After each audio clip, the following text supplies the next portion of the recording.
السلام عليكم أحبابي الكرام. بنتكلم النهاردة عن فيديو مهم وعن منطقتين مهمين في العاصمة الإدارية الجديدة، بنعمل فيهم مقارنة بينهم وبين بعض. فتعالوا نعرف هنتكلم عن إيه فيهم النهاردة. يلا بينا.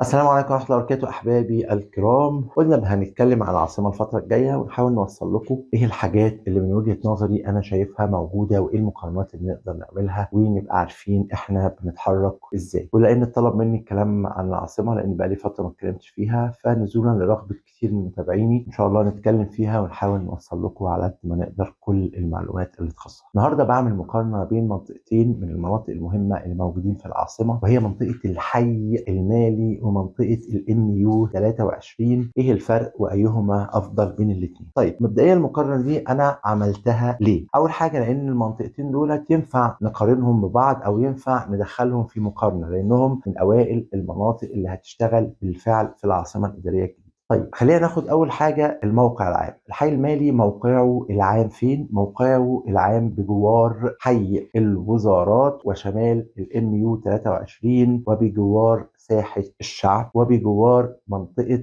الاستثمار المالي اللي هي منطقه البنوك، عشان كده سموها الحي المالي والاداري. طيب دوت بدا يتعمل بالفعل لان هو جنب الوزارات، من اوائل الاحياء اللي خلصت البنيه التحتيه بتاعتها وجاري العمل فيها، لسه ما انتهتش للاخر، لكنها من اوائل الاحياء اللي هتشتغل، خصوصا لانها جنب الوزارات مباشره، فمع تشغيل وزارات هي هتشتغل. دي موجود فيها مولات ميكسد يوز. ايه هي المولات الميكسد يوز؟ يعني مول تجاري اداري كان فندقي. طيب هل لو جينا خدنا الاداري فيها هنعرف ان التجاري دايما ارضي واول، والاداري فيها الادوار اللي بعد كده هي تقريبا كلها 7 ادوار، ارضي و7 او ارضي و6. طب بالنسبه للموقع العام بتاع الMU 23، الMU 23 موقعها العام على محور الامل وعلى الجزء الخاص بالمحور المركزي، وهي يعتبر الحدود بتاعتها الحد الجنوبي المحور المركزي ومنتصفها محور الامل، حدها الشرقي الR3 منطقه سكنيه كبيره جدا اسمها الR3، وحدها الغربي منطقه سكنيه كبيره جدا اسمها الR2. جنبها المدينه الرياضيه الخاصه بالعاصمه الاداريه تعتبر الشمال بتاعها. برضو ميكسد يوز، بدروم وارضي و5 ادوار، عباره عن تجاري واداري واسكان فندقي. طيب من وجهه نظرك يا محمد الشخصيه ايهما افضل؟ طيب اول حاجه الافضليه بترجع لشيء معين. بصوا يا جماعه هقول لكم نقطه كده مهمه جدا جدا جدا تحل لنا لغز انا لما اجي اختار تجاري ولا اداري اختاره ازاي وعلى اي اساس. رقم واحد الشركه اللي انت بتشتري منها شركه ايه، والاداره اللي انت بتتعامل معاها الاداره عامله ازاي، ومين اللي هيدير المول دوت، ومين اللي هيشغله، وايه البراندات الموجوده فيه، وهل الشركه ليها اجزاء تمتلكها في المشروع ام لا. كل الحاجات دي محور مهم جدا وانت بتختار. يعني عايز اقول لك ان اللوكيشن عليه عامل مهم، بس الاهم من اللوكيشن هو انت بتشتري من مين فعلا. لان في مولات في القاهره الجديده والتجمع الخامس اللوكيشن بتاعها تحفه لكنها مضروبه بالنار عشان ادارتها سيئه، وفي مولات في التجمع الخامس مواقعها مش احسن حاجه لكنها شغاله كويس قوي علشان ادارتها قويه. هي دي المعادله، مش بس لوكيشن. اللوكيشن مهم لكن مش اهم شيء في المعادله في اختيارك للتجاري او الاداري او الاسكان الفندقي. الحاجه المهمه جدا هي الاداره. انت بتشتري من شركه ايه، ومين اللي بيدير، والكونسبت بتاعها ايه في التشغيل، وخبرتها ايه، وهل ليها سابقه اعمال ولا ملهاش. طيب